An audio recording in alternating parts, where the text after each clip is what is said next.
The cheerleaders knew probably less about football than anybody over there.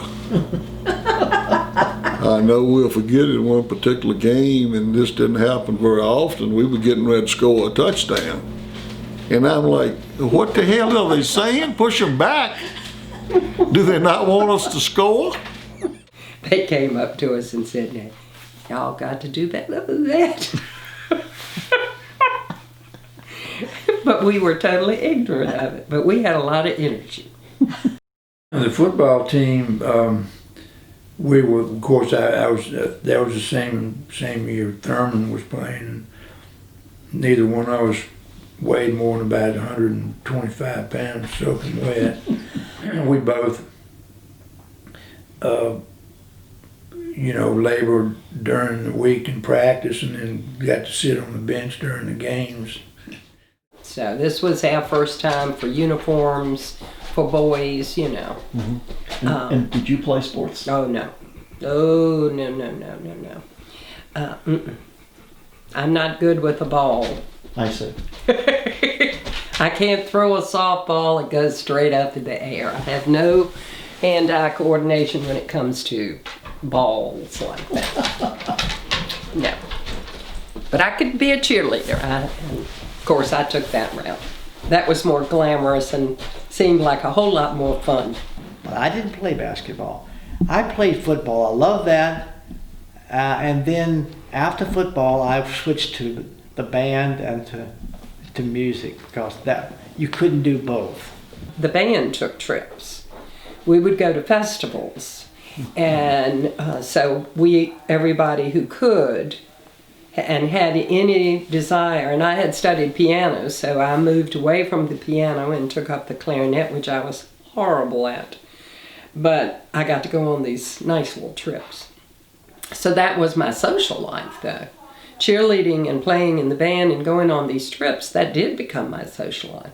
I never shall forget, Alan Campbell arrived at Amherst in about 1959 or 60. And he was only about 22 years old. And we liked him so much, but in scrimmage, he enjoyed running the ball as much as any of the backs. So he just couldn't quite give it up. The athletic fields were very poor. They had been graded, but there was little or no grass on the athletic fields.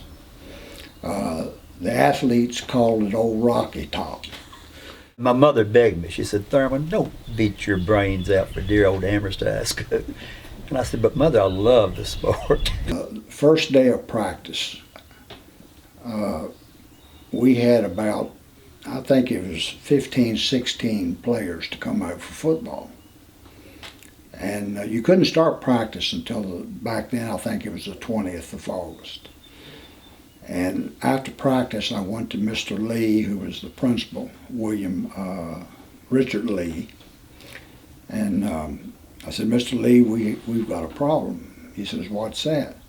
I said, "We didn't have but 14, 15 football players out today." He said, "Mr. Campbell said, don't worry about it. Said they'll be in as soon as they finish getting in tobacco."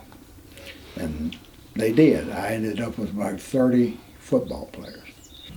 And in 1958, against our arch rival, Nelson County, I broke my jaw. My face mask had broken and gone into my jaw. Real painful weekend. And I went to the doctor in Lynchburg on Monday. I was wired together for 6 weeks. And I could drink, I went on a soup diet. But I was very proud of the fact that I'd broken my jaw against arch rival Nelson County. I liked it all. I nearly cried when I had to leave. We were just a small class. I had 33 in my class, and everybody knew everybody. It was a good place to go to school. Small schools are better than big schools. I just enjoyed the children, getting to know them. I had a good career at Amherst County High School. And I don't know if I'd have changed anything.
you.